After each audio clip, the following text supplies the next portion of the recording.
নমস্কার বন্ধুরা, আমার চ্যানেলে আপনাদের সবাইকে স্বাগত। আমার আজকের রেসিপি হলো এগ বিরিয়ানি বা ডিম বিরিয়ানি। আপনারা যে কোনো সময়ে খুব সহজ পদ্ধতিতে এই এগ বিরিয়ানিটি তৈরি করে ফেলতে পারেন আর পরিবেশন করতে পারেন। কিভাবে এগ বিরিয়ানি তৈরি করতে হয় চলুন দেখে নিই।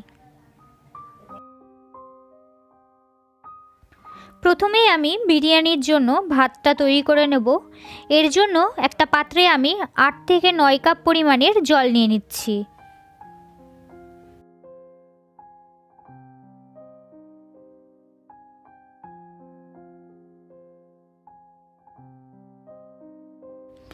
এই জলের মধ্যে আমি দিয়ে দিচ্ছি 3 থেকে 4টে তেজপাতা, 8 থেকে 9টা গোটা গরম মশলা, আর দিয়ে দেব 1 টেবিল স্পুন পরিমাণের গোটা জিরা। আপনারা সাধারণ জিরার পরিবর্তে সাজিরাও দিতে পারেন। আর দিয়ে দেব 1 টেবিল স্পুন পরিমাণের রিফাইন্ড অয়েল।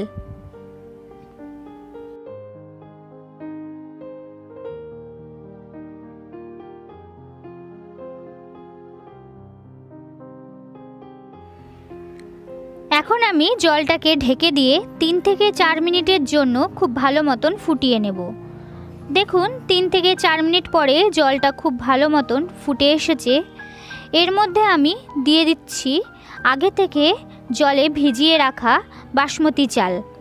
আমি 500 গ্রাম পরিমাণের চাল নিয়েছি, আপনারা প্রয়োজন মতো কম বেশি চালটা নিয়ে নেবেন।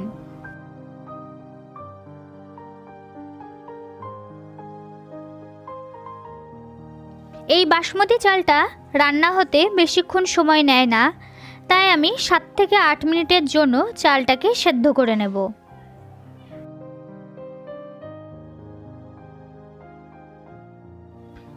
দেখুন 7 মিনিট পরে ভাতটা একদম রান্না হয়ে গেছে। আমরা বিরিয়ানির চাল সবসময় 80%ই রান্না করি, এর থেকে বেশি রান্না করলে বিরিয়ানি ঝরঝরে হয় না।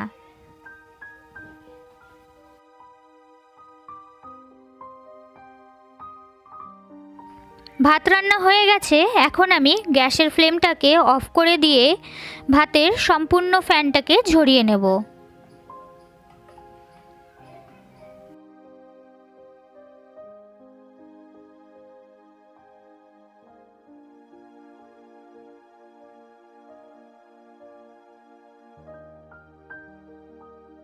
দেখুন ভাতের সব ফ্যানটুকু ঝরিয়ে নেওয়া হয়ে গেছে। এখন আমি ভাতটাকে সাইডে সরিয়ে রেখে ডিমটা তৈরি করে নেব।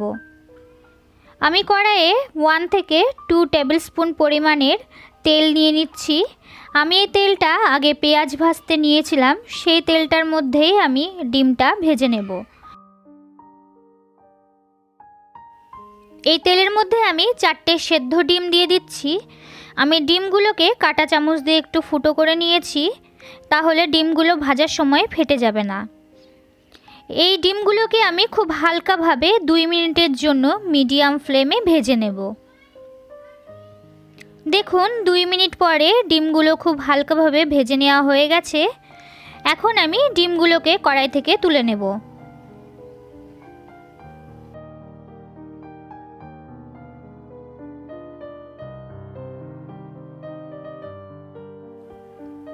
কড়াই থেকে ডিমগুলো তুলে নেওয়া হয়ে গেছে।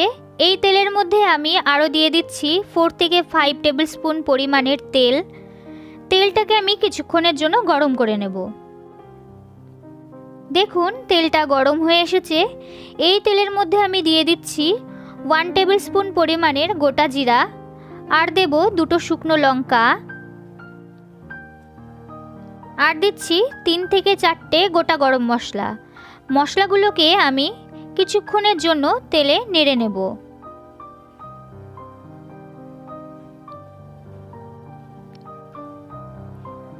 এখন আমি দিয়ে দিচ্ছি 2 টেবিল স্পুন পরিমাণের আদা বাটা আর 2 টেবিল স্পুন পরিমাণের রসুন বাটা। এই রসুন বাটা আর আদা বাটাটাকে আমি 1 থেকে 1.5 মিনিটের জন্য ভেজে নেব।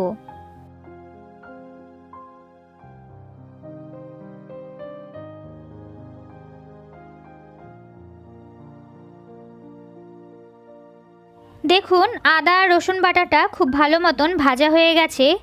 এর মধ্যে আমি দিয়ে দিচ্ছি একটা বড় সাইজের কুচনো টমেটো। টমেটোটাকে আমি আরও 2 থেকে 3 মিনিটের জন্য লো থেকে মিডিয়াম ফ্লেমে ভেজে নেব।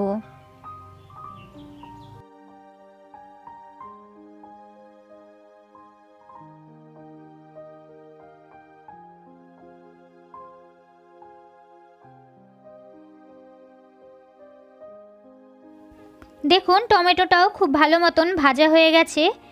এর মধ্যে এবার আমি গুঁড়ো মশলাগুলো দিয়ে দিচ্ছি। প্রথমেই আমি দিচ্ছি প্রয়োজন মতন লবণ, আপনারা আপনাদের স্বাদ মতন লবণটা দিয়ে দেবেন। দিচ্ছি 1 টেবিল স্পুন পরিমাণের হলুদ গুঁড়ো, আর দিচ্ছি 1 টেবিল স্পুন পরিমাণের জিরার গুঁড়ো, 1 টেবিল স্পুন পরিমাণের ধনের গুঁড়ো, আর দিয়ে দেব 1.5 টেবিল স্পুন পরিমাণের লঙ্কার গুঁড়ো। আপনারা ঝালটা আপনাদের পছন্দ মতন কম বেশি নিয়ে নেবেন। আর দিয়ে দেব 2 টেবিল স্পুন পরিমাণের জল। জলটা এই কারণেই দেব, জলটা দিলে শুকনো মশলাগুলো পুড়ে যাবে না। এখন আমি মশলাগুলোকে খুব ভালো মতন মিক্স করে নেব।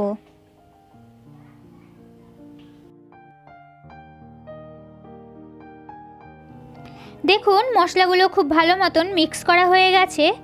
এখন আমি এর মধ্যে দিয়ে দিচ্ছি 3 টেবিল স্পুন পরিমাণের প্লেন দই। দইটা দিয়ে আমি মশলাগুলোকে খুব ভালো মতন মিক্স করে নেব, ফ্লেমটাকে লোয়ে রেখে।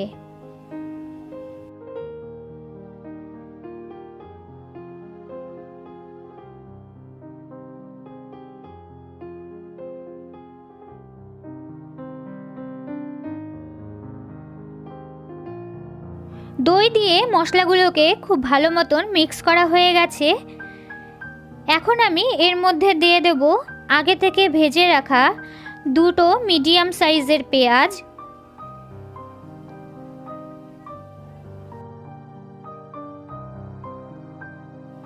পেঁয়াজ ভাজাগুলো দিয়ে মশলাটাকে আমি আবারও খুব ভালো মতন মিক্স করে নেব।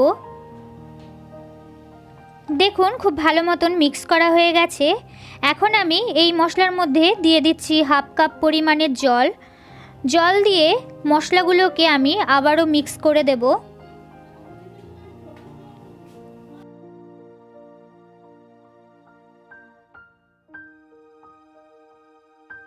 মশলাগুলোকে মিক্স করে নিয়ে এর মধ্যে আমি দিয়ে দিচ্ছি ভাজা ডিমগুলো। ভাজা ডিমগুলো দিয়ে মশলাটাকে আমি আবারও খুব ভালো মতন মিক্স করে নেব।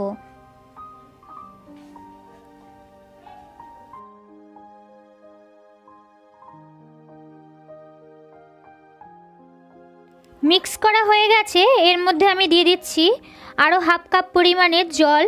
জলটা দিয়ে আমি 5 মিনিটের জন্য ডিমটাকে কষিয়ে নেব লো থেকে মিডিয়াম ফ্লেমে।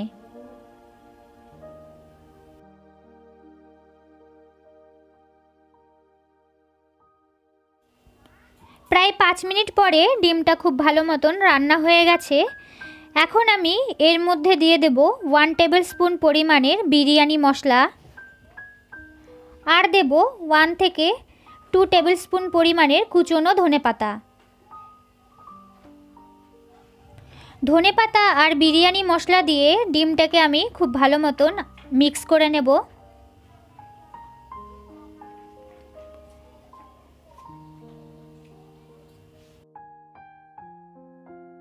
বিরিয়ানির ডিমটা তৈরি হয়ে গেছে। এখন আমি অর্ধেক পরিমাণের ডিম আর মশলাটা তুলে রেখে দেব, আর বিরিয়ানির লেয়ারিংটা শুরু করব।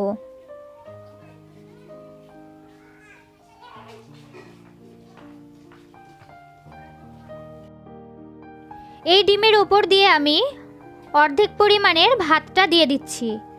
ভাতটাকে আমি সমানভাবে চারিদিকে স্প্রেড করে দিচ্ছি। এবার আমি দিয়ে দিচ্ছি 1/2 টেবিল স্পুন পরিমাণের বিরিয়ানি মশলা।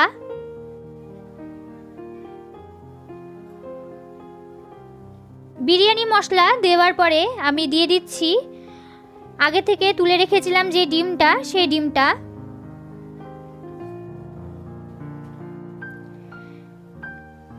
আর দিচ্ছি 3 থেকে 4টে কাঁচা লঙ্কা। কাঁচা লঙ্কা দেওয়ার পরে এবার আমি দিয়ে দিচ্ছি 1 টেবিল স্পুন পরিমাণের গোলাপ জল আর 1 টেবিল স্পুন পরিমাণের কেওড়ার জল। আপনারা চাইলে গোলাপ জল আর কেওড়ার জলটাকে টোটালি স্কিপ করতে পারেন। এবার আমি দিয়ে দিচ্ছি বাদবাকি ভাতটুকু দিয়ে আমি আবার সমানভাবে চারিদিকে স্প্রেড করে দিচ্ছি। এবার আমি দিয়ে দিচ্ছি পেঁয়াজ বেরেস্তা।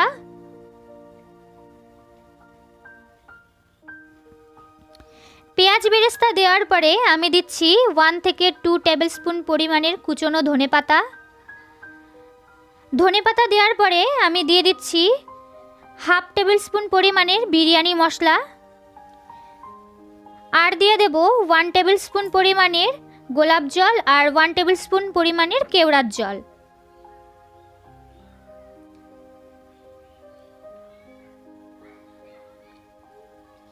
এবার আমি দিয়ে দিচ্ছি দুধে ভেজানো কেশর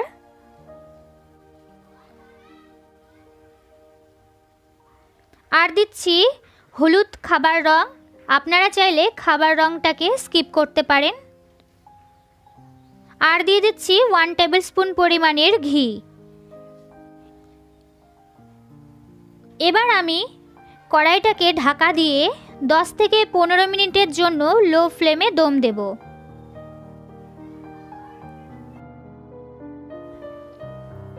দশ মিনিট হয়ে গেছে।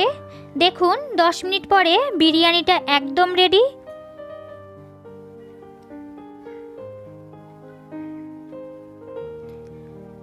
দেখুন বিরিয়ানিটা একদম ঝরঝরে, খুব সুন্দর হয়েছে।